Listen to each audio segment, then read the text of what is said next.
בפסק דין חיפה כימיקלים. מסקנתנו, בסעיף 5 לפסק הדין, מסקנתנו הינה איפה? כי היועץ המשפטי לממשלה רשאי להסמיך כתובע, גם עורך דין מהמגזר הפרטי, ורק מוסיפים איזושהי זה, עם זאת, חיוני כי הסמכה תעשה בזהירות ראויה. טוב. אז זה, אדוני... אז אנחנו חוזרים עכשיו לעיסוק האחר. אני עובר. זה עונה, אני חושב, לתשובה של אדוני, ובקיצור הנמרץ הזה אני בטוח שאדוני הבין את כל הטיעון שהתכוונתי לטעון כאן, של 25 דקות, אני מוותר עליו. כי אדוני כבר יודע את התשובה. נכון. אני חושב שסעיף 23 במובן הזה, הספר שלו, מתמלא לחלוטין, והוא לא סוטה כמלוא הנימה, שר, לא סטה כמלוא הנימה, בשעה שמינה את הנציב לתפקיד הזה, ואני אגיד יותר מזה, כבוד השופטת, אם כולם מסכימים, וכולם מסכימים שעל מידת התאמתו של הנציב ועל יכולותיו, כישוריו ואישיותו והמוניטין שלו, אז אנחנו לא צריכים לעסוק יותר בזה. הקושי הוא האם יש לו כישורים של תובע מתחנת מעלות תרשיחה והסתכלו לי החבר'ה במעלות? הקושי, אדוני, שכנציב על תלונות השופטים, לא כשופט כולה בדימוס, אלא כנציב, יש סעיף שאומר, הוא לא רשאי לעסוק בעיסוק אחר. גברתי מפנה לסעיף 11. 11א1. אז 11א1. לחוק המינוי. והקראתי אותו לאדוני, הוא לא רשאי לשמש בכל משרה אחרת. אז אני אומר לבית המשפט, במישרין או בעקיפין או בעיסוק אחר. הדברים נדונו, והדברים היו כבר שרי משפטים בעבר, מינו אנשים. השופט אליעזר ריבלין, שהיה שופט כאן בבית משפט העליון, ולאחר מכן היה נציב התלונות נגד שופטים, קיבל מינוי של, הרבה יותר רחב לדעתי מהפרשייה הזאת, של יושב ראש הוועדה לבחינת קרינה ממיינת למשהו בכור האטומי. יש שם איזשהו ניגוד עניינים, אדוני? סליחה? יש שם איזשהו ניגוד עניינים בתפקיד? א', אני לא יודעת, זה לא עבר ביקורת של בג"ץ. זה לא עבר ביקורת של בג"ץ המינוי הזה, ואני לא יודעת. אבל היה בעבר. אדוני, אבל אין שם שום דבר שקשור לניגוד עניינים. פה אנחנו מדברים על ניגוד עניינים. גם פה אין ניגוד עניינים. נציב תלונות השופטים אמור לדון בתלונות על שופטים, שיכול להיות שידונו בחומר חקירה או בכתבי אישום שהוא יורה להגיש להם. חבר'ה, לא שומע אותך. אני ממש לא שומע אותך. כן. כבוד השופט, יש כמה תשובות לכך. אז קודם כל רק אמרנו, היו תקדימים בעבר. זה שהיו זה לא אומר שזה לפי החוק. זה לא אומר שזה לפי החוק. מה אדוני אומר על עיסוק אחר? אני אגיד את זה, אבל משפט רצוף. בבקשה. באמת, משפט רצוף אחד, זה... כל העם רואה. משפט רצוף אחד שאני אגיד, זה לא רק השופט ריבלין. זה לא רק השופט ריבלין. היה עוד משהו דומה שלא הפשיל למינוי של כבוד השופט שוהם, בעניין אחר, כשהוא היה בתפקיד של הנציב. אז יש דוגמאות. עכשיו אני רוצה להגיד משהו על ניגוד העניינים. גם פה אין ניגוד עניינים. אין שום ניגוד עניינים. חברי הנכבד, עורך דין רוזנברג, דיבר על ספינים. אני בטוח שאתם לא רואים ציוצים ולא צייצנים, ואני גם לא אזכיר, אני לא אזכיר שמות פה. האמת שלא. האמת שלא, יש לנו הרבה מאוד קריאה. הוא מצייץ לי על ניגודי עניינים. התביעה לא מעיזה לטעון את זה, היועמ"שית לא מעיזה לטעון את זה, בעניינו של הנציב. אבל הוא מעלה כל מיני מן הגורן ומן העקב, מין קמפיין אכזרי כדי לסכל את המועמדות שלו. אין שום ניגוד עניינים. טוב. הסערה שמטלטלת את המדינה הגיעה היום אל בג"ץ, ואיתה גם ההחלטה הדרמטית. שופטי העליון דחו את הסברי היועמ"שית והוציאו את חקירת שדה תימן מידיה של הפרקליטות. במקביל פסלו גם את הצעתו של שר המשפטים לניהול החקירה על ידי נציב תלונות הציבור, השופט אשר קולה. השופטים נדרשו להכריע מי ינהל את החקירה מכאן, פרקליט המדינה עמית אייסמן כעמדת היועמ"שית, או נציב תלונות הציבור על השופטים אשר קולה כבקשת שר המשפטים. במשך דקות ארוכות ניסו השופטים לקבל תשובה מנציג המדינה, עורך הדין רן רוזנברג, מי בדיוק מוסמך למנות את מחליפת היועמ"שית. נציג היועמ"שית התקשה לספק תשובות. בוא לעשות רגע סדר. כי אדוני הולך סחור, אנחנו לא מקבלים תשובה לשאלה אני מנסה להגיד את הדברים כפי שהם ולא סחור. מי ממנה את המחליף של היועצת המשפטית לממשלה לגישתכם. מי קבע שזה יהיה פרקליט המדינה תחתה? זה מה שאת היועצת קבעה? ב-20 הדקות האחרונות, אני יכול לומר, אני לא הבנתי כמעט שום דבר. השאלה היא מי הגורם שפועל בגדרו של סעיף 60, ואם יש גורם כזה, מי מינה אותו? זאת השאלה. מי מינה את ראש מחלקת הסייבר? שהוא יחליף את היועצת המשפטית לממשלה. ראש ההרכב מבהירה, אין מדובר כאן במניעה אישית, אלא במניעה מוסדית, ולכן יש קושי להעביר חקירה לכפופים ליועמ"שית, ובהם פרקליט המדינה. לשיטתכם לא צריך בכלל מחליף ליועצת המשפטית לממשלה בחקירה הכי רגישה שמתנהלת כרגע במדינת ישראל? להבנתנו זה בהחלט יהיה פרקליטות המדינה, ובהחלט פרקליט המדינה יהיה מעורב בזה. אז אנחנו חוזרים לפרקליט המדינה. כן. אם לא ראוי היה לבחון את החשש לניגוד עניינים בעניינו, בטרם מן החלטה אוטומטית כזאת שאומרת שהוא זה שיפקח על החקירה. מי שמשכה את אור הזרקורים היא חברת הכנסת טלי גוטליב, שהתערבה שוב ושוב במהלך הדיון. ועוד לא דיברתי על חשד סביר שקשור ליחסי שוחד בין הפצ"רית ליועמ"שית. חברת הכנסת גוטליב, תודה רבה לך. עורך הדין אפרים דמרי, שמייצג חלק מהלוחמים, החריף את הטון ומיד גרר תגובה. זאת אומרת, גברתי, גם היועמ"שית, שהיא חשודה לכאורה, אני יכול לומר, או שלא לכאורה. היא לא חשודה. היא לא חשודה, סליחה גברתי. נא לדייק בלשונכם. זו הבעיה, אוקיי. אני מסכים חברת הכנסת גוטליב, גברתי. אדוני צריך להיזהר מאוד בלשונו.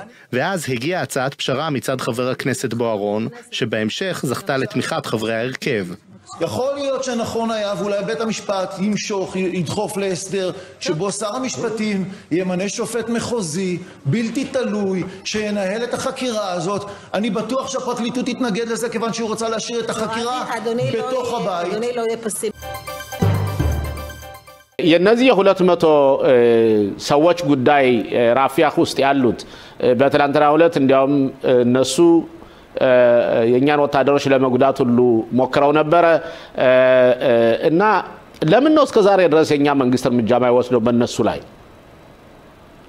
በጣም ጥሩ ጥያቄ አቶ ሽሎሞ። በመጀመሪያ ደረጃ ጤና ይስጥልኝ አቶ ሽሎሞ፣ እንዲሁም አቶ ተስፋዬ፣ የተከበራችሁ ተመልካቾችም እንዲሁም አድማጮች በሙሉ ሰላምታ ይድረሳችሁልና ወደ ጥያቄ ስመለስ አቶ ሽሎሞ፣ በመጀመሪያ ደረጃ እስራኤል እስካሁን ድረስ በማንኛውም በኩል ጥንቃቄ የወሰደችው የተጠለፉትን ወገኖቻችን እንግዲህ በህይወት ያሉትን ተመልሰዋል፣ አጽማቸው ደግሞ ሙሉ በሙሉ አልተመለሰም እስካሁን ድረስና በዚህ ምክንያት ነው እስራኤል ብዙ ጊዜ የምትጠነቀቀው።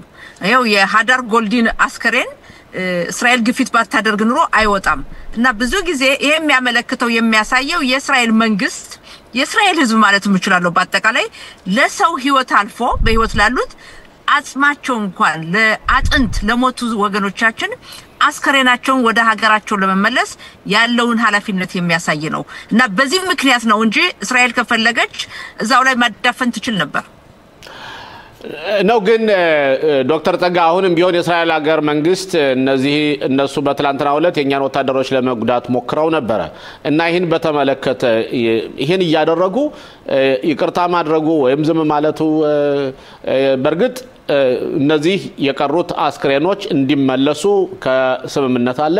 በስምምነቱ መሰረት ሐማስ እየሰራ አይደለም፣ እየመለሰልን አይደለም። መመለስ የሚገባው የነበረ ከሳምንታት በፊት ነው። ቢሆንም እንኳን እስራኤል እነዚህ ቀንደኞች ወይም እነዚህ ቴሮሪስቶች ወይጃቸውን እንዲሰጡ ወይም ከዛው ብታወድማቸው እስራኤል ስምምነቱን አፈረሰች ማለት አይደለም። አይደለም ግን ዋናው አላማ ቀደም እንዳልኩ እነዚህ ሰዎች አሁን የቀሩ 4 ሰዎች አሉ። አንዱ ከተመለሰ ዛሬ 3 ይቀሩናል። እነዚህ ሰዎች ለመመለስ ተዳፍነው እንዳይቀሩ ምን መደረግ አለበት? እስራኤል ቀደም እንዳልኩ ነው ይሄ ነው እንጂ ሌላ ምንም ምክንያት የለም። ሌላው ደግሞ መዘንጋት የሌለብን እነዚህን ሽብር ፈጣሪዎች እስራኤል ከፈለገች ቆይታም መልቀሙ አይቀርም ማግኘት ትችላለች። ምንም የሚያግዳት ነገር የለም። ነገር ግን በአሁኑ ሰዓት የመጀመሪያ ቅድሚያ የሚሰጠው ስምምነቱን ሐማስ እንዳላከበረ ያያየን ነው። ስምምነቱን እንዲያውም በእኛ በኩል ጉዳት ነው ያመጣ እንጂ አልጠቀመንም። በብዙ ስናየው በህይወት የመጡት ነው እንጂ ከዛ በኋላ ለሞቱት ለአስከሬናቸው በአሁኑ ሰዓት ስምምነቱ አረዳንም የረዳን የኛ ጥንካሬ ነው። ያ ከሆነ በኋላ ግን እነዚህ በሙሉ ከተመለሱ በኋላ እርግጠኛ ነኝ የእስራኤል መንግስት እነዚህን ሰዎች የሚሰጠው ድል ወይ ከአዛ መውጣት አለባቸው ከጋዛ የማይወጡ ከሆነ ያው እንግዲህ የሚቀጥለው እርምጃ እያንዳንዱ ሽብር ፈጣሪ መጨረሻው ምን እንደሆነ እኮ ያውቃል አቶ ሽሎሞ ሌላው ዶክተር ጸጋ በዛሬው ዕለት ወደ ይሁዳና ሰማሪያ ለወስድሽ ነው የኛ ይሁዲዎች ከኛ አብራክ የወጡት ከፍተኛ የሆነ ወንጀል እየሰሩ ነውና በእነሱ ላይም እንዲያውም ቲካ ይከፈትባቸውም ከ60% 80% ማለት ይቻላል በእነሱ ላይ የሚደረገው የክስ እየወረደ እንዲያውም በትላንትናው ዕለት መስጊድ አቃጥለዋል እና ይሄ የሥራ አልበኝነት አይደለም ዶክተር ጸጋ እንዴት ነው ምንድነው የሚሰራው የህግን ማስከበር ያለበት የኛ ወታደሮች ናቸው የኛ ፖሊሶች ናቸው እና ለኛ ፖሊሶች ለምን ነው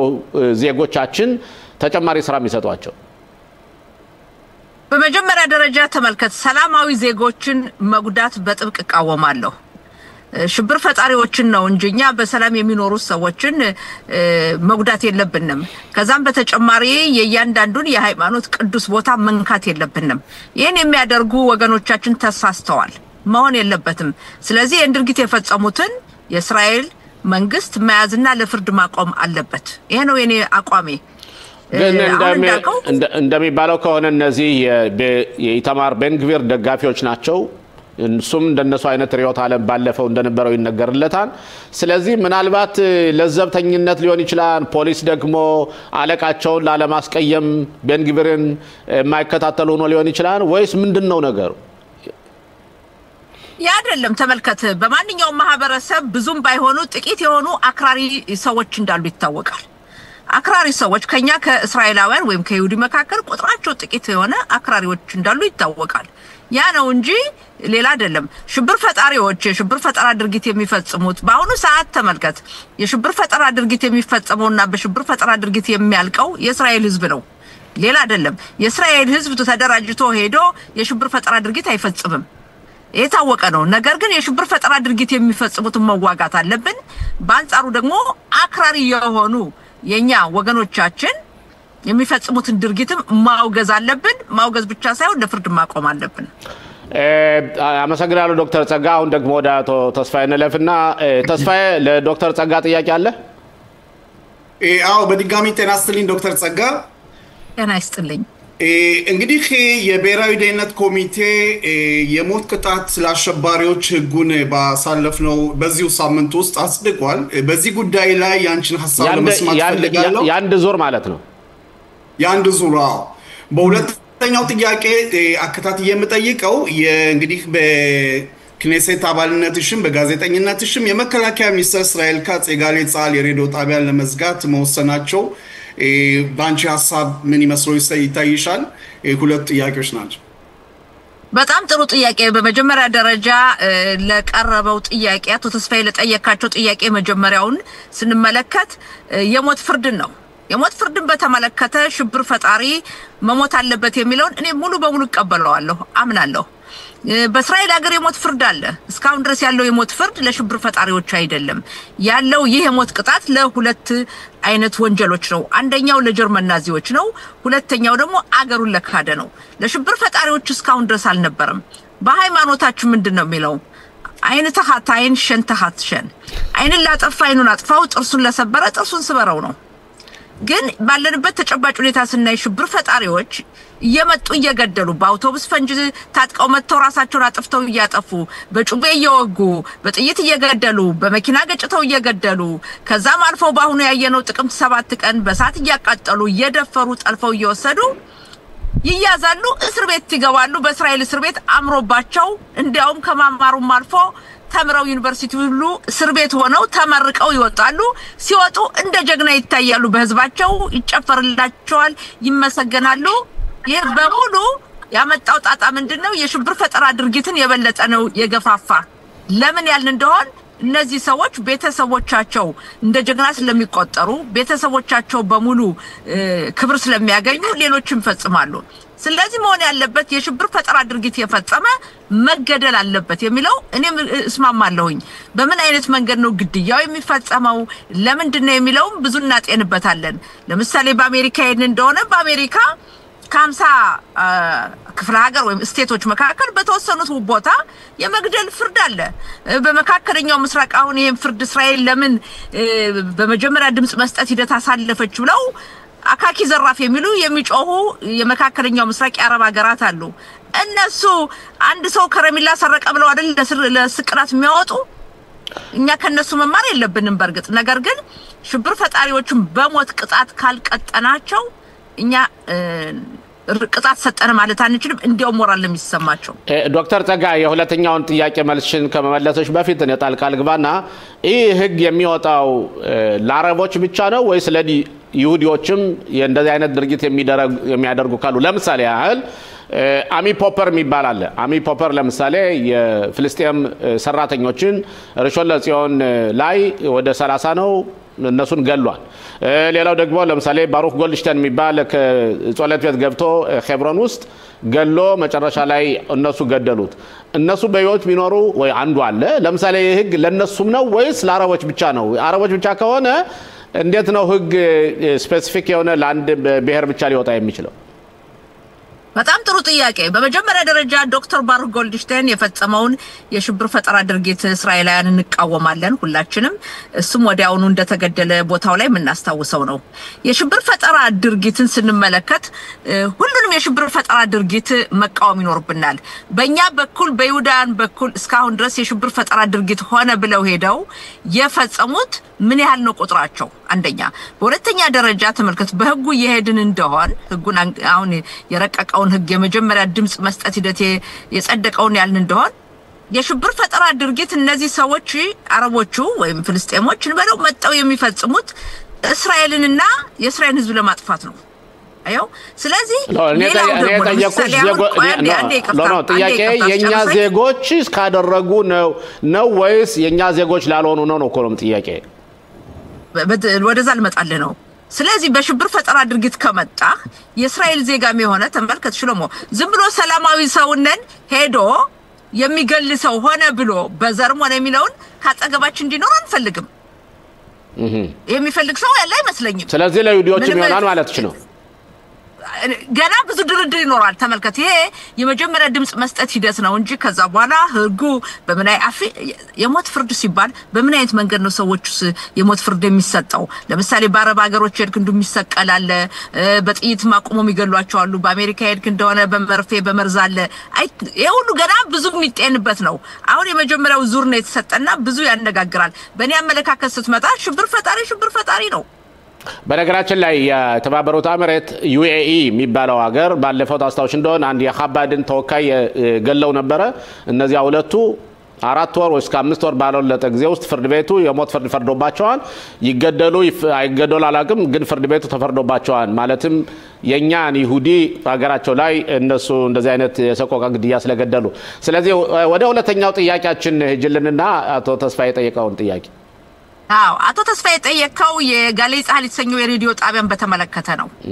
እንግዲህ በእስራኤል ሀገር ለ34 አመት ያክል በጋዜጠኝነት ሳገለግል ወደ 4 ካዴንሽን ወይም ደግሞ 4 ጊዜ ለ16 አመት ያክል የማህበሩ አባል ብቻ ሳይሆን የአመራር ኮሚቴ ሆኜ ተመርጫለሁ። ከዛም በእስራኤል ሀገር ሞየጤት አይቶሉት የምንለው የጋዜጠኞች ማህበር ልዩ ካውንስል የምንለው አለ ሸንጎ አባልም ነበርኩ። የሙያው የኤቲክሱ ፍርድ ቤትም ዳኛ ነበርኩኝ።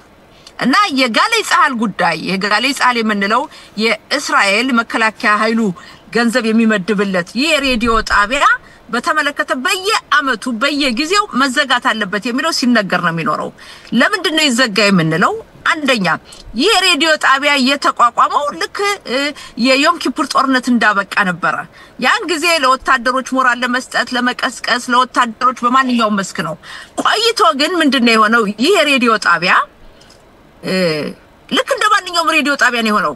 እንደ ኮል እስራኤል እንደ ሌሎቹ የሬዲዮ ጣቢያዎች በአካባቢው ኤዞር የምንላቸው የክልል ሬዲዮ ጣቢያዎች የሚሰጠው አገልግሎት ጭራሽ ከመከላከያ ኃይሉ ጋር ግንኙነት የለውም። ስለዚህ ብዙ ጊዜ መዘጋት አለበት የሚለው ለድርድር ይቀርብ ነበር። አንደኛ የሚቀርብበት ዋናው ምክንያት ምንድነው? እስራኤል ዲሞክራሲ ሀገር ናት።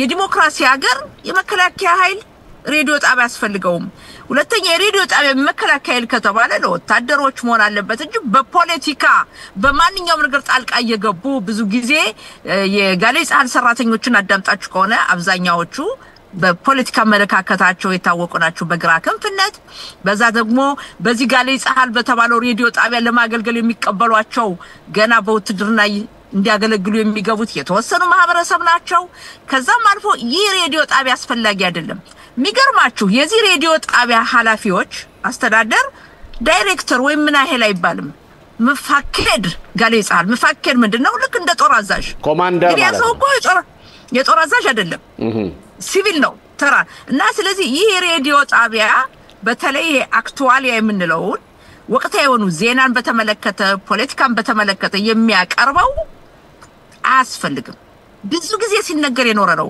ብዙ ፕሮፌሰሮች እኔ አባል በነበርኩበት ሰዓት በሞይጼታ ይቶኑት በጋዜጠኞች ማህበር አባል በነበርኩበት ሰዓት በተለይ የካውንስል የምንለው ከጋዜጠኛ ማህር ተመራጮች ከዩኒቨርሲቲ ፕሮፌሰሮች የጋዜጣ ባለቤት ከሆኑት የግል ጋዜጣ ሞል ምንላቸው ከነሱ ጋር ሆኖ የተውጣጣ ነበር ይሄ ማህበርና ማህበሩ ብዙ ጊዜ ይሄ ነገር መቆም አለበት ሬዲዮ መዘጋት አለበት የሚለው ብዙ ሲነገር የቆየ ነው ባለፈው አቶ ሽሎሞ ቤኒ ጋንጽ እኮ መከላከያ ሚኒስትር በነበሩበት ጊዜ ይሄ ጣቢያ ይዘጋ ብለው ነበር ኦኬ እና ማንኛውም የግራት ነው የቀኝ ኤዘርባይጃን መከላከያ ሚኒስትር በነበሩበት ሰዓትም መዘጋት አለበት ብለው ያሉ ነውና የሬዲዮ ጣቢያ በኔ አመለካከት በፖለቲካ በወቅታዊ ጉዳይ ለምሳሌ አይተናል በአሁኑ ሰዓት የነበረው በፖለቲካው አብሮ መቀስቀስ ነው ፖለቲካን ከዛም በማንኛውም በኩልና በዚህ ጉዳይ ላይ የሬዲዮ ያስፈልገንም ዲሞክራሲ ሀገር ነን ሌሎች ሬዲዮ ጣቢያዎች አሉን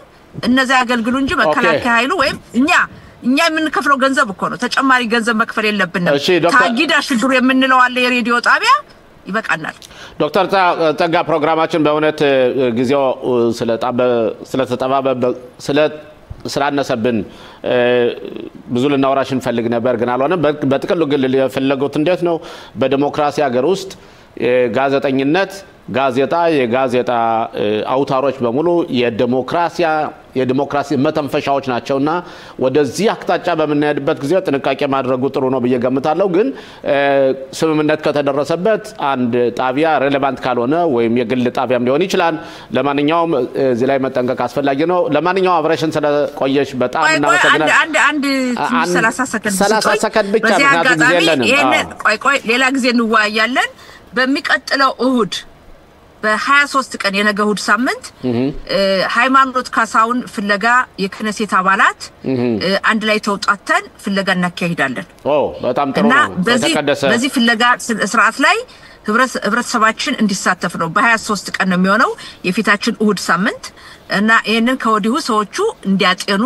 እንዲያስቡበት በዚህ አጋጣሚ ያሳስባለሁ ሌሎችን አርስቶች በሌላው ጊዜ በሰፊው እንዋያለን አመሰግናለሁ በጣም እናመሰግናለን ሼባ ጽለኻ መልካም የውጤት ይሁንላችሁ ነው ምንለው ሁላችንም ቢሆን እናመሰግናለሁ መልካም ቆይታ በዛሬው ዕለት ደግሞ እኔና አቶ ተስፋዬ አብረን ቃለመጠየቁን እናካሂድልሃለን የመጀመሪያው ጥያቄ ሊሆን የሚችለው በሰሜን አካባቢ ሂዝቦላን በተመለከተ ይሆናል በአሁን መጨረሻ በሰዓት ቀደም ሲል የወጣ መረጃ አለና ሂዝቦላ እንደገና ከኢራን ገንዘብ ያወጣ የተቀበለ 1 ሚሊያርድ ዶላር እንደገና ተመልሶ ያንሰራራ ነው ተመልሶ እንደገና እየታጠቀ ነው ይባላልና በዚህ ዙሪያ በሱ አካባቢ ምታውቀው ነገርና ምታጋራን ይኖርሃን አቶ ሮቤል ይኸውልህ በመጀመሪያ ደረጃ የሂዝቡላ መንሰራራትና በአዲስነት እነሳለው የሚለው በሱሪያ በሰሜን ሱሪያ ለምሳሌ በኩል ሆኖ ሲመጣ የነበረው መሳሪያ በኢራን በኩል በአሁኑ ሰዓት ገንዘብም ተቀበሉ ገንዘብም አልተቀበሉ መሳሪያው ወደ ሊባኖስ ወደ ሂዝቡላ ሽብር ፈጣሪ እጅ ለመድረስ እጅግ በጣም ከባድ መስሎ የሚታየው በአሁኑ ሰዓት ነገር ግን ይሄ ነገር ነውና ሁላችንም እጃችን አጣጥፈን እንቀመጥ ማለት አይደለም እስራኤል በተቻላት መጠን የምታካሂደው ሁኔታ አለ ነገር ግን ሂዝቡላ የሚያደርገው ሁኔታ አልሞት ላይ ተጋዳይ የሚል ትግል ነው የሚያደርገው በአሁኑ ሰዓት። ይሄ ከኛ ጋር ያለው ሁኔታ ሲሆን በሁለተኛ ደረጃ ደግሞ በሂዝቡላና በሊባኖስ መንግስት መካከል ያለው አለመግባባት እና በደቡብ ሊባኖስ በኩል ያሉት ነዋሪዎች ሂዝቡላንን ብዙዎቹ በማውገዝ ይገኛሉ። ምክንያቱም እስራኤል በደቡብ ሊባኖስ የምታካሄደውን ማጥቃት በተመለከተ የሚሰቃየው እንግዲህ የደቡብ ሊባኖስ ህዝብ በመሆኑ ለሂዝቡላ ሽብር ፈጣሪ ከፍተኛ እንቅፋት ሆኖ ይታያል። ይሄ ራሱ መዘጋጀቱን ያንኮላሽበታል የሚል አዝማሚያና በተለያዩ ሚዲያዎች እነዚህ ነው ተመዝግበው ያሉ። ይህ በእንዲህ እንዳለ የሂዝቦላ ጉዳይ እንዳለ ሆኖ ወደ ሱሪያ በምንሄድበት ጊዜ ብዙ ጊዜ እስራኤል ሀገር ያሉም ሱሪያም አካባቢ ያሉ ሊባኖስም የሚኖሩ ድሩዞች አሉ። ለምሳሌ እኛ እዚህ ሀገር የሚኖሩ ድሩዞች በጣም እስራኤል ደጋፊዎች ናቸው፣ ውትድርና ያገለግላሉ። ቤተሰቦቻቸው ደግሞ እና ብዙ ጊዜ ድሩዚዎች የሚታወቁት በሚኖሩበት ሀገር ለዛች ሀገር የሰላም ነዋሪዎችና የሀገሪቱ ጥሩ ዜጎች ናቸው። እና ይህን በተመለከተ በትላንትናው ዕለት የወጣ መግለጫ አለ። በተለይ አሻራ የሚባለው የአዲሱ የሱሪያ ፕሬዝዳንት አሜሪካን በጎበኘበት ጊዜ ሱሪያ ውስጥ ያለው የድሩዚዎች መሪ እኛ ለራሳችን አገር ማቋቋም እንፈልጋለን፣ ከሱሪያ ውስጥ መኖር አንፈልግም፣ አገር አቋቁመን ከእስራኤል ጋር መለጠፍ እንፈልጋለን ሲል ተናግሯልና በዚህ ጉዳይ የምትናገረው ነገር ይኖርሃል አቶ ሩቤን? የሰማው ነገር አለ? እውነትህን ነው። ጥሩ ሁኔታ ነው ነጥቦችን ያነሳህ ሽሎሞ። በእስራኤልና በድሩዚ ብሔረሰብ ያለው ግንኙነት ከዚህ ሀገር ያሉትም በሱሪያ በተለይ በደቡብ ሱሪያ የሚገኙትም በሙሉ ከእስራኤል ጋር ያላቸው ግንኙነት የጠበቀ ነው። ይህም ባስመለከተ በዚህ እንዳለ የሱሪያው ፕሬዝዳንት ወደ አሜሪካ በመሄድ ከዶናልድ ትራምፕ ጋር እንደተገናኘና የተነሳው ዋናው ምንድነው በደቡብ ሱሪያ የድሩዚ ለመጀመሪያ ጊዜ የድሩዚ ሀገር መቋቋም አለባት የሚለው ሁኔታ በሱሪያ ያለውን አንድነት ለመፍጠር የሚያደርጉት ሁኔታ ይከፋፍልና እርስ በርስን ጦርነት ይከፈትና እነሱ ይዋጋሉ። በአካባቢው በተለይ በማዕከለኛው ምስራቅ በሱሪያ ሀገር ዓለም መስማማትና የእርስ በርስ መዋጋት ሁኔታ ይፈጠራል የሚል ሁኔታ ነው ያለ። ይሄ በዚህ እንዳለ እንደገና ደግሞ የሽብር ፈጣሪ በሱሪያ የሚገኙት ፕሬዝዳንቱንን ህይወት ለመግደል ከፍተኛ ሙከራ እንደተደረገና ይሄ ሁኔታም እንደሚቀጥል አዝማሚያው ያሳያል። ስለዚህ በሱሪያ በኩል ያለው ሁኔታ የድሩዚ ሀገር መቋቋም የሚለው ሁኔታ በአሁኑ ባለንበት ሰዓት አዲስ ነገር ነው። የድሩዚ ሀገር የሚባል ነገር አብዛኛውን ጊዜ ተሰምቶ አይታወቅም። አሁን ግን ነገሩ ፀሐይ የወጣ መስሎ ይታያል ለድሩሶች፣ በተለይ ለድሩዚ ብሔረሰብ። ግን አንድ ጥያቄ ልጠይቅህና ከዛ አቶ ተስፋዬ ደግሞ ይጠይቃል። ለድሩዚዎች ሀገር ይሰጥ የሚለው ሁኔታ ለእስራኤልስ አደጋ ያመጣም ወይ? ያ ማለት እንዴት ነው? የሰሜኑን አካባቢ ያሉት እኛ ድሩዚዎች ከዘመዶቻችን ከጓደኞቻችን ከትውልዶቻችን ጋር አብረን ለጠፍና የድሩዝ ማህበረሰብ ወይ ሀገር እንገነባለን ብለው ራማታ ጎላንን ይዘው እስከ ሜሮን ድረስ ይዘው እኛ ሀገር እንገነባለን ቢሉስ ለእስራኤል አደጋ አይደለም እንዴ? ለምን ጥሩ ነው ብለን እናስባለን? ይኸውልህ በመጀመሪያ ደረጃ ጥሩ ነጥብ ነው። ድሩዚዎች አብዛኛውን ጊዜ ያላቸው ሁኔታ በአሁኑ ሰዓት ሀገር አቋቁመው ወታደር ወይንም ደግሞ ሀያላን ለመሆንና እስራኤል ጋር ለመዋጋት ለእስራኤል ሁኔታ ያሰጋል የሚለው ሁኔታ በጣም ደካማ ሁኔታ ነው። ሊሆንም አይችልም። ከዛ ውጭ የድሩዝ ህብረተሰብ ምንድነው ያለው ከፍተኛ በእስራኤል ላይ እምነት ያለው እስራኤል ከችግራቸው በመድረስ እስራኤል ያላቸውን ችግር ለመፍታት ካሁን ቀደም ብዙ ሁኔታዎችን እንዳደረገች ያንዳንዱ ከዚህ ሀገር ያሉ ዱርዚም ሆኑ ከውጭ ከሱሪያ ያሉ ዱርዚዎችም ሆነ ነገር ያውቃሉ። በአሁኑ ሰዓት ግና ድሩዚ ሀገር ተቋቁሞ እነዚህ የድሩዚ ሀገር ቢቋቋም በከራማት አጎላን አጠገብም ቢሆን እስራኤል ስትራቴጂ የሆኑ ቦታዎችንን እንበል ተቋቋመ ቢባልም የድሩዚ ሀገር ስትራቴጂ የሆኑ ነገሮችንን እስራኤል አሳልፋ እንደማትሰጥ በዚህ አይተራተረን። ለምሳሌ ራማት አጎላን የእስራኤል ከፍተኛ ስትራቴጂ ቦታ ስለሆነ እስራኤል ይህን ነገር በሂሳብ እንደምትወስድና ነገሩን ዝም ብላ እንደማታየው በዚህ ግልጽ መሆኑን ያስፈልጋል። ኦኬ አቶ ተስፋዬ ጥያቄ ነው ለመምህር መሸሻ ሩቬን። አዎ ጤና ይስጥልኝ በድጋሚ መምህር ሩቬን ብዙ ጊዜ ያልተገናኘንም። የኔ ጥያቄ እንግዲህ በአሁን ሰዓት በእውነት አነጋጋሪ የሆነው የሰሜኑ ክፍል ነዋሪዎች በሊባኖስ በሚካሄደው ሁኔታ ነው። እስራኤል ጥቃቷን እየቀጠለች ነው። የሊባኖስ መንግስት ምንም አይነት መፍትሄ እስካሁን የሰጠው የለም። እንግዲህ ያ አካባቢ አሁንም ራሱን እየገነባና እየለማ ያለበት ሁኔታ ላይ ነው። መጨረሻው ምን ይሆናል ተብሎ ያስባል? ምንስ እየተደረገ ነው በአካባቢያችሁ መምህር? ያለው ሁኔታ ምንድነው? ካሁን ቀደም በአገራቸው ስደተኛ ሆኖ መንደራቸው የፈራረሰባቸው ወደ ከ60 በላይ ፐርሰንት የሚሆኑ ወደ ቦታቸው በመመለስና ቦታቸውን በማዘጋጀትና በመገንባት እንዲያም መንግስትም ደግሞ እርዳታ በመስጠት አገልግሎት የሚሰጡ ቦታዎችን በመስራት በዚህ ሁኔታ ነው የሚገኘው። ይህ በዚህ እንዳለ ተስፋዬ እንደምታውቀው አለ አይደለም ዛብ የፈራ በልጥ ይሸሻል እንደሚባለው አባባል ካሁን ቀደም ያለው ሁኔታ ስለነበረ አሁንም ቢሆን በሰሜንም ሆነ በእኛ ባለንበት አካባቢ በተለይ በእስራኤል ሀገር ይህንን ሁኔታ እንደገና ሂዝቡላ በእስራኤል ላይ ጥቃት ያመጣል የሚለው ሁኔታ አለ። ነገር ግን ካሁን ቀደም እንደነበረው ጥቃትና ጦርነት የገነንና ጉልበት ያለው የሂዝቡላ ሁኔታ ያለ መስሎ አይታይም በአሁኑ ሰዓት። በማንኛውም ከሚገርማችሁ ነገር ከጊዜ ወደ ጊዜ በሰሜን እስራኤል ያለው መስፋፋት ያለው የቱሪስት አመጣጥና የቦታው መስፋት በእውነት የለመለመ ቦታ እያደረገው መጥቷልና በዚህ አይነት ሁኔታ ነው የሚታየው። በዚህ በሰሜን ያለው ማንኛውም እስራኤል የምንመለከተው ይሄንን ይመስላል።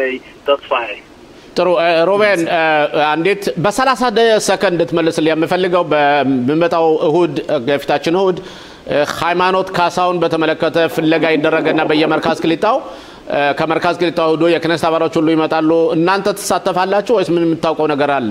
አጠር ባለ ሁኔታ። አንደኛ ትክክል ነህ። በእውነት የሃይማኖት ሁኔታ ሁላችንም ቢሆን እጅግ በጣም የሚቆረቁርና የት ደረሰች መቼ ነው የምትመለስ የሚለው ሁኔታ እኛም ቢሆን እንሳተፋለን። በአካባቢያችን ያለው እንቅስቃሴ በጥፋት ብቻ ሳይሆን በአካባቢያችን እሷ ያለችበት ቦታ ሊኖር ይችላል።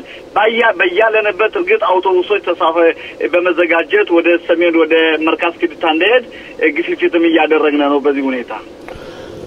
ሩቤን በጣም እናመሰግናለን እንደ ሁሌውም ለሰጠን መረጃና ለተሳትፎ ሁለተኛ ጊዜ እስከምንገናኝ ድረስ እናመሰግናለን። መልካም ሳምንት። ሸቡአቶ ያው ቅዳሜም እየቀረበ ስለሆነ እሺ ሸቡአቶ አመሰግናለሁ። አሁን ደግሞ አቶ ተስፋዬ መስመር ላይ አለ። ወደ ስራ ባልደረባችን አቶ ፋሲል አልፋለሁ። ጤና ይስጥልኝ አቶ ፋሲል። ጤና ይስጥልኝ ሽሎሞ። ጤና ይስጥልኝ ተስፋዬ። ሰላም ነህ ወይ? ባሩክ ሀሸም እግዚአብሔር ይመስገን። የናፈቅነህ ነው እኮ። ግዴለ እየተቃረበ ነው። አቶ ፋሲል የመጀመሪያው ጉዳያችን ሊሆን የምፈልገው የአሜሪካ ፕሬዚደንት ዶናልድ ትራምፕ ጣልቃ ገብነትና በጠቅላይ ሚኒስትር ቢንያሚን ኔታንያሁ የፍርድ ጉዳይ እጃቸውን ዘፍቀው ደብዳቤም ጽፈው ለፕሬዚደንታችን ለሄርጾግ ደብዳቤ ጽፈው ፍርዱን አቁምለት ይቅርታ ይደረግለትና ወደ ስራው ይመለስ ብለዋል። እንዴት ታየዋለህ አቶ ፋሲል? እንግዲህ አይቀርም የተባለው ነገር ደረሰ ማለት ነው። ባለፈው ጊዜ ስንነጋገር አይ ላያስገቡ ይችላሉ ሲባል ነበር እጃቸው። አሁን ፕሬዚደንት ምን ማለት እንዳያስገቡ ክነሴት ልቆመው እኮ ፕሬዚደንቱን ይቅርታ ለምን አታረግለትም አቆምለት ብለው ነበር። ከዛ በኋላ የአፍ ንግግር ነው እንጂ በተግባር የሚውሉበት መንገድ በጣም የመነመነው ሲባል ነበር። ነገር ግን እኚሁ ፕሬዚደንት ከራሳቸው ህይወት ጋር ማመዛዘን ይመስላል። ይህን ደብዳቤ ለፕሬዚደንት ይስሐቅ ሄርዞግ ልከዋል። ፕሬዚደንት ይስሐቅ ሄርዞግን ማንኛውም ሰው ጠቅላይ ሚኒስትሩም ቢሆኑ የይቅርታ አቤቱታ ካቀረቡ እኔ መረምራለሁ የሚል አመለካከታቸውን በመግለጽ ለፕሬዚደንቱ መልእክት አስተላልፈዋል። ከዚህ በተጨማሪ ጠቅላይ ሚኒስትር ቢንያሚን ኔታንያሁ ለፕሬዚደንት ዶናልድ ትራምፕ ደግሞ ጊዜ ልስጥልኝ አመሰግናለሁ የሚል መልእክት ባጭሩ አስተላልፈዋል። ምን አቶ ፋሲል እውነት አሁን ልመጣልን ነው። ኦኬ ልመጣልን ነው። ይህን በማስመልከት በእስራኤል ህብረተሰብ ውስጥ ቀኝ ግራ ማለት አይደለም፣ በሁሉም በኩል ያለ ነው። የሀሳብ ልዩነት አለ። ለምሳሌ ከፊሎቹ የሊኩድ ፓርቲ የክነሴት አባላት ወይም ደጋፊዎቹ እንደሚሉት ከሆነ እስራኤል የፍርድ ነጻነት መነካት የለበትም። ስለዚህ ጠቅላይ ሚኒስትሩ ነጻ መውጣት ስለሚችሉ እዚህ ውሳኔ ላይ መድረስ የሚችሉ ዳኞች ብቻ ስለሆኑ ፍርዱ መቀጠል አለበት የሚል አመለካከት እየሰነዘሩ ነው። በአንጻሩ ደግሞ ግራ ክንፍ በተለይም ግራ አክራሪዎቹ ግራ ክንፍ ለዘብተኞች ማለት አይደለም፣ ግራ አክራሪዎቹ ጠቅላይ ሚኒስትሩ መገፋፍተው ይኸው ነጻ ሊወጡ ጥረት እያደረጉ ነው የሚል አመለካከትን እየሰነዘሩ ነው። በቀኝ ክንፍ በኩል ደግሞ ይህንን ምህረቱን የሚደግፉት ደግሞ በ80ዎቹ ዓመተ ምህረት የሀገር ውስጥ የመረጃ ድርጅት አባላት ገና ፍርድ ቤት ሳይቀርቡ አስቀድሞ ምህረት ስለተሰጣቸው ይህንን ያደረጉት በዛ ጊዜ ፕሬዚደንት የነበሩት የአሁኑ ይስሐቅ ሄርዞግ አባት ሃይም ሄርዞግ ነበሩ። ስለዚህ በዚህ አይነት መንገድ ማለቅ አለበት ይላሉ። እንደሚባለው ከሆነ ሀኒና ማለት ወይም እንግዲህ ትርጉም በቀጥተኛ ወደ አማርኛ ሲተረጉም ሀኒና ማለት ምህረት ማድረግ ማለት ነው። ጠቅላይ ሚኒስትሩ ጥፋተኛ ካልሆኑ እንዴት ምህረት ይጠይቃሉ? ወደዛ ጥያቄ ልጠይቅህ ነበረ። ለምሳሌ በህጉ መሰረት የሚለተው አንድ ሰው ምህረት የሚደረግለት 3 ነገሮችን ሲያሟላ ነው። አንደኛ ሰውየው ሲፈረድበት ፍርድ ከተፈረደበት በኋላ፣ ሁለተኛ ደግሞ በሰራው ስራ አምኜበታለሁ ይቅርታ ብሎ ሲጠይቅ፣ ሶስተኛ ደግሞ እንደዚህ አይነት ስራዬ መልሼ አላደርገውም ሲል ነው። ስለዚህ አሁን ጠቅላይ ሚኒስትሩ አንደኛ ሊያምኑ ይችላሉ ወይ አርጃለሁ ብለው ያን ካደረጉ ለምን ስለዚህ እኮ ነው ይኸውልህ አሁን እኛ ዝርዝር ውስጥ እኮ ባንገባ የተሻለ መስሎ ይታየኝ። ምክንያቱም እዛ ነገር ላይ ለመዘዝ ጠቅላይ ሚኒስትሩ ባጭሩ ማመን አለባቸው። ስለዚህ እንደሚመስለኝ ከሆነ የ300 ቁጥር አውቶቡስ ማስመልከትም ጥፋተኛ መሆናቸውን አላመኑ ሳያምኑ ነው በረድ የተደረገላቸው። ስለዚህ ይሄ ወደፊት መከራከሪያ ሆኖ የሚነሳሩ ለጊዜው ግን እንደው ፕሬዚደንት ትራምፕ እጃቸውን አስገቡ እንጂ ብዙሃኑ ማለት ይቻላል ብዙሃኑ የእስራኤል ህዝብ ከዛም መካከል ከፊሉ ብዙሃኑ ደግሞ ጠቅላይ ሚኒስትሩ ነጻ ናቸው የሚል አመለካከት ስላላቸው በፍርድ ቤት ጉዳያቸው እንዲያልቅ እንጂ በምህረት ጉዳይ እንዲወጡ የሚደግፍ ያለ መስሎ አይታይም። ሌላው አቶ ፋሲል ወደ ይሁዳ ሰማሪያ ነዋሪዎች በተለይ ብዙዎች ወጣቶች ናቸው የሚፈጽሙትን የወንጀል በተመለከተ በተለይ አሊሙት በትላንትናው ዕለት ለምሳሌ አንድ መስጊድ አቃጥለዋን በየቦታው ደግሞ ግራፊቲ ፎንትን በመጻፍ ብዙ እስራኤልን ለመጥፎ ነገር የሚያጋልጥ ስራ እየሰሩ ነው እና እንዴት ነው ምን አይነት አገር እየኖርነ ነው? ህግ የበላይነት ማስከበር ያለበት እየተቸገሩ ያሉት ወታደሮቻችን ምሽማራ ግቡል ፖሊስ ነው። የግል ሰዎች እየሄዱ ይህን ማድረጉ የእስራኤልን ስም ማጥፋት አይደለም ወይ ነው ጥያቄው። አቶ ፋሲል እንዴት ታየዋለህ? አቶ ሽሎሞ ትክክል ነህ። ነገር ግን ኢምንቶች ናቸው እነዚህ ኢምንቶች ናቸው። 700,000 አካባቢ የሚጠጋ የይሁዳና ሰማሪያ ነዋሪ ሆኑ ይሁዳውያን አሉ። ከዛ ውስጥም እንደሚባለው ከሆነ በመቶ ቁጥር የማይበልጡ ናቸው ድርጊት ይፈጽሙ። ስለዚህ የማዕከላዊ አዛዥ ይህንን ተግባር ይህንን ድርጊት ለመቋቋም የተለያዩ እርምጃዎችን እየወሰዱ ነው። በዛሬው ዕለት የጦር ኃይሎች ኤታማዦር ሹም መግለጫ ሰጥተዋል ድርጊቱን በማውገዝ። እኔም የተለያዩ ውይይቶችን ተመልክቼ ነበር። እንዲያውም የእነዚህን ወጣቶች ድርጅት አለ ታግ መኸይር የሚባለው ድርጅት የሽብር ፈጠራ ድርጊት ተብሎ መፈረጅ አለበት። መፈረጅ አለበት። ከቀኝ ክንፉ አካባቢ ነው የሚሰማው። በእውነቴ ነው የምልህ እየተደረገ ነው።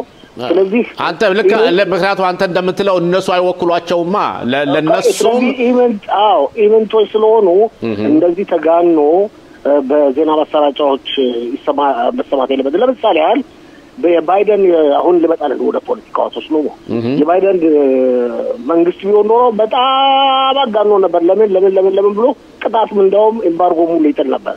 አሁን ለምሳሌ ማርኮ ሩቢዮ የተናገሩትን ሰምቻለሁ። አሁን አንተ ጋር ከመግባቴ በፊት እንደሰማሁት ከሆነ ትክክል አይደለም የተደረገው ድርጊት የእስራኤል መከላከያ ኃላፊነቱን ወስዶ እየተከታተለው ነው። የእስራኤል መከላከያ ይቋቋመዋል። እነሱ ኢምንት ናቸው የሚል መግለጫ ሁሉ ሰጥተዋል። እንረጋጋ። አመሰግናለሁ አቶ ፋሲል። ተስፋዬ ጥያቄ ይኖራል? አቶ ፋሲል ድጋሚ ጤና ይስጥልኝ። ጋዜጠኛ ፋሲል ለገሰ። ጤና ይስጥልኝ። የኔ ጥያቄ እንግዲህ ባሳለፍነው ጦርነት ትልቅ ሚና የተጫወቱት የሞሳድ ዋና አዛዥ ዳቪድ ባርኒያ 5 ዓመት ስልጣናቸውን ያገባደዱ ነው። እንደውም አሁን ከሚወጡት መረጃዎች ውስጥ ከሳቸውን ተከትሎ ነው መሰለኝ አንዳንድ መረጃዎች የሚወጡት የቀድሞ የሱሪያው መሪ አሰድ ቀኝ እጅ የነበሩ ጄኔራል የሞሳድ ሰላይ እንደነበሩ የሚወጡ አንዳንድ መረጃዎች አሉ። በዚህ ጉዳይ ላይ ስለ ዳዲ ባርኒያ ምን ትላለህ ፋሲል? እንግዲህ ዳቪድ ባርኒያ ሞሳድ ድርጅት አዛዣው ከ5 ዓመት ስለኛው ስልጣን ላይ በቅርቡም የበለውጫ ጊዜያቸው እየደረሰ ነው እየተባለ ነው። ለእስራኤል ህልውና፣ ለእስራኤል ታሪክ፣ ለእስራኤል መኖር፣ ለእስራኤል መጠናከርና እስራኤል ኤምፓየር ደረጃ እንዲደርስ ምክንያት የሆኑ ትልቅ ጀግና ዜጋ ናቸው። ዳቪድ ባርኒያ ትልቅ ጀግና ዜጋ ናቸው። ሞሳድ እንደ ድርጅትም ያው በሲቪልነት ይኖሩትም እሳቸው ልክ እንደ ጦር ኃይሎች ኤታማዦር ሹም ሌፍተናንት ጀነራልነት ማዕረግ ካለው ጋር ተመጣጣኝ ናቸው። ስለዚህ አሁን ዛሬ የወጣው ይህ ዜና አንድ የሶሪያ ቅርብ ጀነራል የአሳድ ቅርብ የነበሩ ፓሪስ ውስጥ ይመስለኛል ተደረገላቸው ምርመራ ሲመረመሩ እንደሆነ እርግጥ በሰፊው አልወጣም። የደብል ኤጀንት ወይም የእስራኤል ሰላይ መሆናቸውን እሱ የሶሪያ ትልቅ ባለስልጣን ቢሆኑም የእስራኤል ሰላይ መሆናቸው ተረጋግጧል እየተባለ ነው። ገና እንግዲህ ከቀን በኋላ ነው ይፋ የሚሆነው። ይህ አይነት ድርጊት ተስፋ የመጀመሪያው ጊዜ አይደለም። ታስታውሳለህ አሽራፍንም የግብፁን የናስርን ልጅ አግብቶ የነበረውና በዮም ኪፖር ጦርነት ጊዜ ደብል ኤጀንት የነበረው እስራኤል ሰል የነበረው ከዛም ጦርነቱ የሚነሳበትን ሁሉ ቀን ያጋልጦ የነበረው በዚህ በጀነራሉ ደረጃ ያለ ትልቅ ሰው ነው። ስለዚህ በዓለም ታሪክ ላይ እንደዚህ ደብል ኤጀንቶች የመስራታቸው ወይም ለሁለት ሀገሮች መሰለላቸው ጉዳይ በጣም የገነነና የታወቀ ነው። በተለይም እንደው ስንመለከተው በዓለም ዙሪያ ሶቪየት ህብረት የቀድሞ ሶቪየት ህብረትና የአሁኗ ሩሲያ ከምዕራብ ሀገሮች ጋር ከአሜሪካን ጋር በየጊዜው በዚህ አይነት ጉዳይ ላይ ግብግብ እየፈጸሙ ነው። በየልካቸው በየቦታቸው በሩሲያም ቢሆን እንዲሁም በአሜሪካም ከፍተኛ ባለስልጣኖች ከፍተኛ ደረጃ ላይ ያሉት እንደዚህ ሲሰለሉ በቁጥጥር ስር ያሉ ነው እየዋሉ ነው። ስለዚህ የአዲስ ነገር አይሆንም፣ በሰላዮች ዘንድ የተለመደ ነው። ኦኬ አቶ ፋሲል መጨረሻ ጥያቄ እንጠይቅና በዛ እንለያያለን። በትላንትናው ዕለት የመንግስት የቆጣጣሪ ዋና ስራ አስኪያጅ ኤንግልማን ሪፖርታቸውን አቅርበው ነበረ ስለ 7 ቀን 10ኛ ወር 23 ዓመተ ምህረት ጦርነቱን በተመለከተ የጻፉት ሪፖርት በጣም መንግስቱን የሚነቅፍና በጣም የሚገርም ሪፖርት ነው። አንብበው ከሆነ እዚህ ላይ የምትለው ነገር ካለ ባጭሩ ምለው ትክክል ናቸው። በቂ ዝግጅት አልተደረገም፣ በቂ እንቅስቃሴ አልተደረገም። ጠቅላይ ሚኒስትር ቢንያሚን ኔታንያሁ ብዙ ዓመት ስልጣን ላይ ነበሩ። እሳቸውም ብቻ ሳይሆኑ ከእሳቸውንም የለወጡት ሁሉ እንደዚህ በቂ ዝግጅት አላደረጉም። ትክክል አልነበረም። በአንጻሩ ደግሞ ይህን ያልተጋኑ ያልተወራው የመከላከያው ኃይል የራሱን ግምገማዎች በማስመልከትም መረጃዎች እየወጡ ነው። ከፍተኛ ውድቀት ደርሶ ነበር 6 ሌሊትና 7 ቀን ጦር ኃይሉ በሚገባ እርምጃ መውሰዱን ይህን ደጋግመን በሰፊ ስንነጋገርበት ቆይተናል። መንግስት ብቻ ሳይሆን ወይም በፖለቲከኞች ብቻ ሳይሆኑ በህዝብ የተመረጡ ብቻ ሳይሆኑ ስራቸውን በተግባር ላይ ፈጸም ግዴታ የነበረባቸው የጦር ኃይሉ ኤታማዦር ሹም የሀገር ውስጥ የመረጃ ድርጅት አዛዥና ሌሎችም በወቅቱ የተጠበቀባቸውን ኃላፊነት አልተወጡም። በተለይ እሳቸው ከጻፉት ሪፖርት ነው ካየሁት አንዱ በእርግጥ በከፍተኛ ደረጃ የመንግስትን መስሪያ ቤቶች ሁሉ ያወግዛሉ። ግን አንዱ ከተናገሩት ነገር መካከል ከቤንጎሪዮን በኋላ የእስራኤል የሴኩሪቲ አመለካከት ማሰን ተፍሲሳት ቢተኾን ይሉታል በዕብራይስጥ በእስራኤል ሀገር ውስጥ አልታየም።